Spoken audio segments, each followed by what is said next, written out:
শবে বরাতের কোনো আমল আছে কিনা, শবে বরাতের রোজা ও নামাজের নিয়ম কি, সবচেয়ে বহুল জিজ্ঞাসিত প্রশ্ন এখনকার।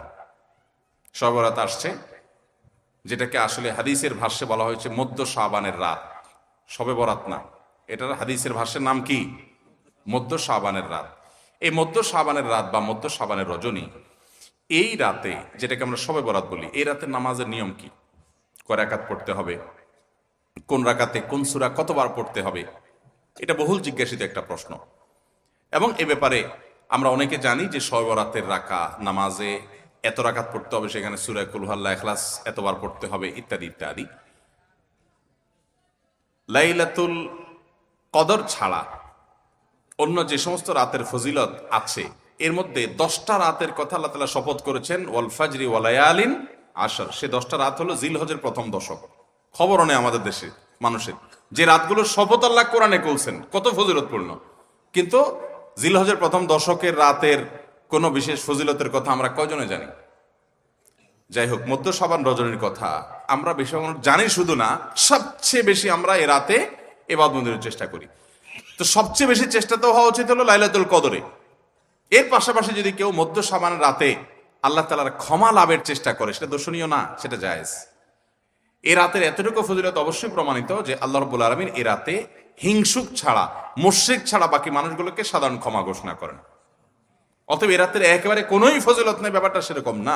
বিভিন্ন হাদিসের আলোকে এটুকু অন্তত সাব্যস্ত হয় যে আল্লাহ তাআলা হিংসুক এবং আপনার মুশরিক ছাড়া, মানুষের পিছিয়ে লাগে শত্রুতা, এই মানুষটা বাকি মানুষ থেকে মাফ করে। তাহলে মধ্য শাবানের রাত বা যেটাকে শবে বরাত বলছি আমরা, এই রাতের মূল আমলই হলো, এটাকে কেন্দ্র করে মূল আমলই হলো নিজেকে শিরক এবং হিংসা থেকে পরিচ্ছন্ন করা, সাধারণ ক্ষমার উপযুক্ত করা। এটা হলো মূল আমল, বাস। এর বাইরে আপনি ক্ষমা লাভের জন্য যদি চেষ্টা করেন, সেটা কোনো দর্শনীয় বিষয় নয়। তবে এই রাতকে কেন্দ্র করে বিশেষ ফরম্যাটে নামাজ, রাত জেগে, তারপর বিশেষ ফরম্যাটে ইবাদত, এই সূরা এতবার, এই নামাজ এত রাকাত, এরকম কোনো কথা কোরআন হাদিসে বর্ণিত হয়নি। এগুলো আমরা মন গড়া বানিয়ে নিয়েছি। এবং যদি এরকম কোনো ফরম্যাট আমরা ঠিক করে নিয়ে সেভাবে ইবাদত করাটাকে আমরা এ রাতের আমল, শরিয়া সিদ্ধ আমল মনে করি বা সুন্নাহ আমল মনে করি বা কোন নির্দিষ্ট আমল মনে করি, তো একটা বেদাতে পর্যবেসিত হবে।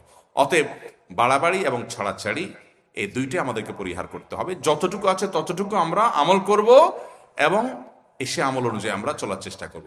শবে বরাতে সবচেয়ে বেশি মানুষ মসজিদে কেন ভিড় জমায় বলেন তো? শবে কদর বেশি ফজিলতপূর্ণ না এই রাত? শবে কদর কোন তুলনা আছে শবে কদরের সাথে কোনটার? কিন্তু শবে কদরে কি এত মানুষ ইবাদত বন্দেগী করার চেষ্টা করে শবে বরাতে যত করে? কারণ কি? মিষ্টির জন্য বলে, খারাপ বলেন নাই। আমি ছোট থাকতে যখন মাদ্রাসায় পড়ি, লজিং এ ছিলাম এক বাড়িতে, আমার মনে আছে এক মসজিদে সারা রাত শবে বরাতে এরকম দোয়া দরুদ হয়েছে। এবার শেষে মিষ্টি বিতরণ হচ্ছে, জিলাপি দিত আর কি। তখন তো জিলাপি দেওয়া হচ্ছে, তো এক আল্লাহর বান্দা তার যে জিলাপি দিচ্ছে সবাই দুটো দুটো করে দিচ্ছে, ভুলে তার একটা পড়ছে আর কি। পরে সেই জিলাপিটা নিয়ে এসে বাইরে ওই মুয়াজ্জিন বেচারার 14 গোষ্ঠী গালিগালাজ করতে করতে বলতেছে যে সারা রাত বেটা সবচেয়ে বেশি কানলাম আমি, আর দিছে আমার একটা। আল্লাহর কাছে এই নসিব চাই এই একটা জিলাপি নিয়ে পাইলাম। সে কানতে কানতে মুয়াজ্জিনকে গালিগালাজ করতে করতে যাচ্ছে। আমার ছোটবেলার ঘটনা। যাই হোক, তো মিষ্টির জন্য যায় না, এটা পুরোপুরি সঠিক না। এত অভাব পড়ে না যে সারা রাত মানুষ মসজিদে পড়ে থাকবে একটা একটু মিষ্টির একটা প্যাকেটের জন্য, আমার মনে হয় না।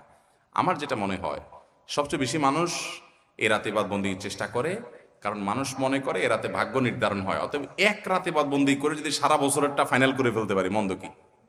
এই হলো মূল কাহিনী। আল্লাহ তাআলা আমাদেরকে বিশুদ্ধ পদ্ধতিতে ইবাদত বন্দেগী করার তৌফিক দান করুন।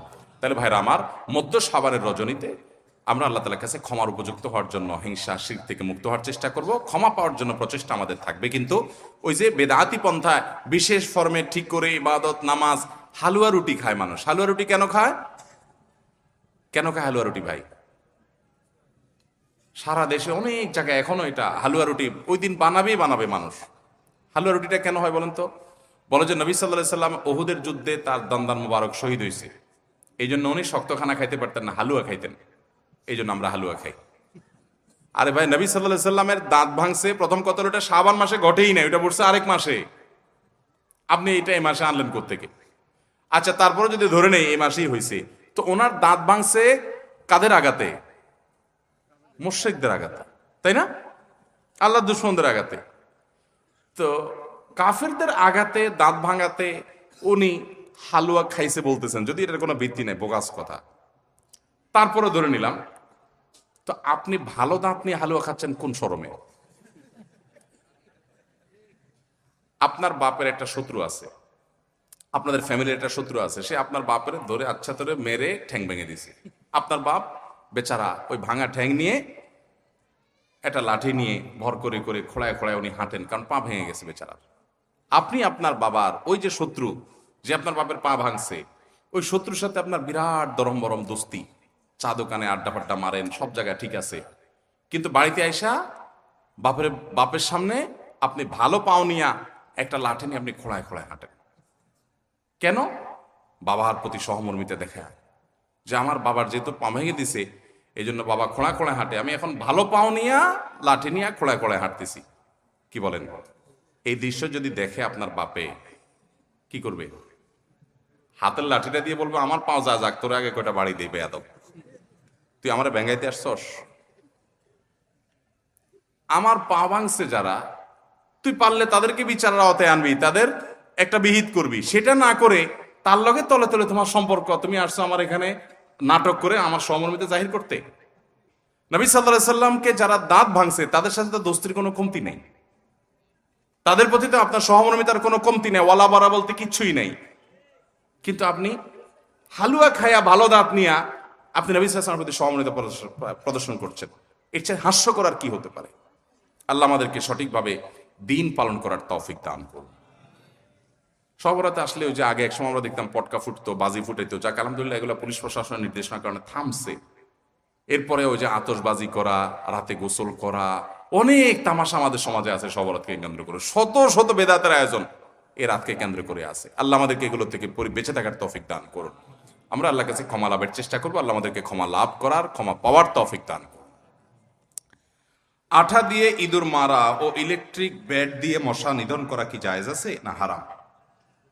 আঠা দিয়ে ইঁদুর মারার যে একটা সিস্টেম আছে আমাদের দেশে, এটা জায়েজ নাই, এটা কোন অবস্থাতে জায়েজ নাই। কারণ এটা খুবই মর্মান্তিক, এটা খুবই অমানবিক, এটা খুবই অমানবিক। কারণ আঠা দিয়ে ইঁদুর মারার এক দুইটা দৃশ্য আমি দেখেছি। এখানে যেটা হয়, ইঁদুর আঠার উপরে উঠে গেলে এরপরে দেখা যায় ওই অবস্থায় তার মৃত্যু হওয়ার আগ পর্যন্ত সে ওই আঠা থেকে তার নড়তে পারে না, ওই অবস্থা পড়ে থাকে। এবং যে ব্যক্তি ইঁদুর ধরার জন্য ফাঁদ আটছে আঠা দিয়ে, ওই ব্যক্তিও আর ওই ইঁদুরকে আঠা থেকে বের আলোক করতে পারে না। আলোক করতে গেলে চামড়া, শরীর সব আলাদা হয়ে যায়, ছিঁড়ে যায় জীবন্ত। তো এতটা অমানবিক ভাবে তাকে হত্যা করার কোনো প্রয়োজন তো আপনার পড়ে নাই। আরো তো বহু পদ্ধতি আছে, তাকে আপনি হত্যা করেন, বিষ প্রয়োগ করে হত্যা করেন। যে প্রাণী আপনার উপদ্রব করে, আপনার কষ্ট দেয়, আপনি তাকে হত্যা করতে পারেন আপনার উপদ্রব থেকে বাঁচার জন্য, সেটা জায়েজ আপনার জন্য।